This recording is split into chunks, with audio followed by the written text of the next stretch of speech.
ப்ரெஷர்லாம் போயிடுச்சு. இப்போ ஓப்பன் பண்ணி பார்ப்போம்.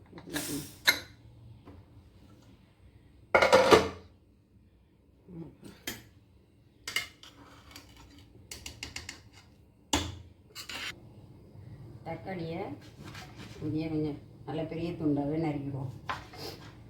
ஏன்னா அப்படி முழுசாகலாம் போட போகிறது கிடையாது. இதில் போட்டு அடிச்சுட்டு நல்லா இதில் போட்டு நல்லா மேஷ் பண்ணிவிட்டு அப்போ தான் சாதத்தோடு நல்லா செட் ஆகும்.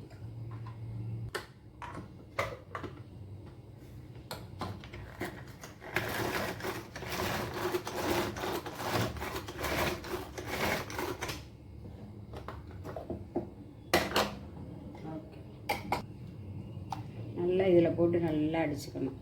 இப்படி இல்லை அப்படின்னா மிக்சியில் போட்டு ஒரு சுற்று போடும்.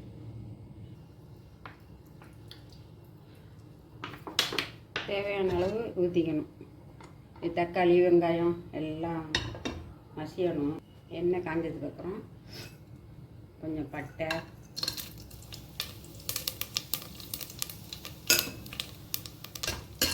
ஓரளவு பொரிஞ்சால் தான் அதில் வாசம் வரும்.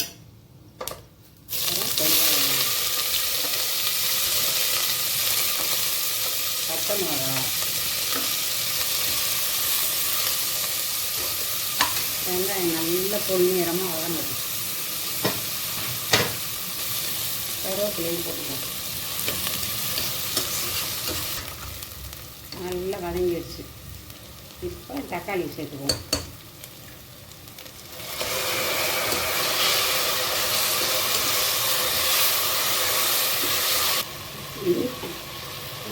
வெங்காயத்துக்கப்புறம் இஞ்சி பூண்டு போட்டுக்கணும். மறந்தாச்சு.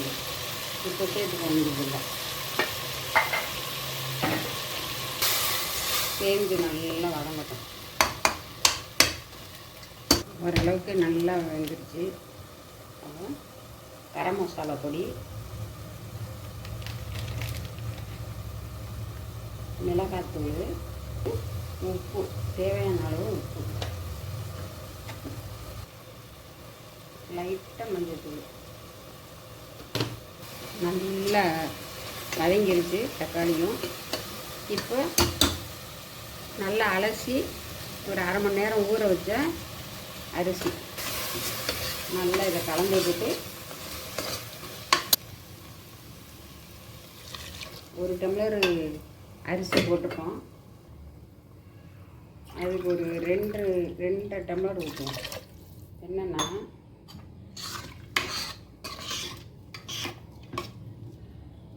இது பிரியாணி அரிசியோ பாஸ்மதியோ எதுவுமே இல்லை. சாதாரணமாக சாப்பாடுக்கு வைக்கிற சாப்பாட்டு அரிசி, டெய்லி சாப்பாட்டுக்கு வைக்கிற சாப்பாட்டு அரிசி தான். அதனால தண்ணி கொஞ்சம் தாராளமாக தான் வைக்கணும்.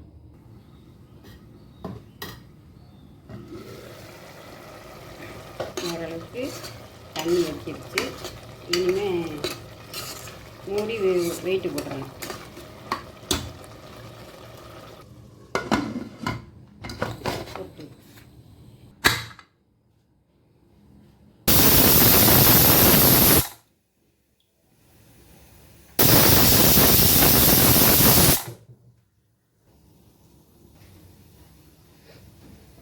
அப்படியே ஒரு 20 நிமிஷம் இருக்கட்டும். அப்புறம் ஓப்பன் பண்ணி பார்ப்போம். ப்ரெஷர்லாம் போயிடுச்சு.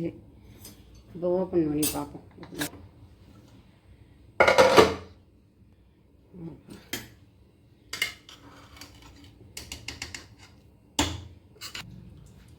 எப்படியா இருக்கட்டும் நேரம்.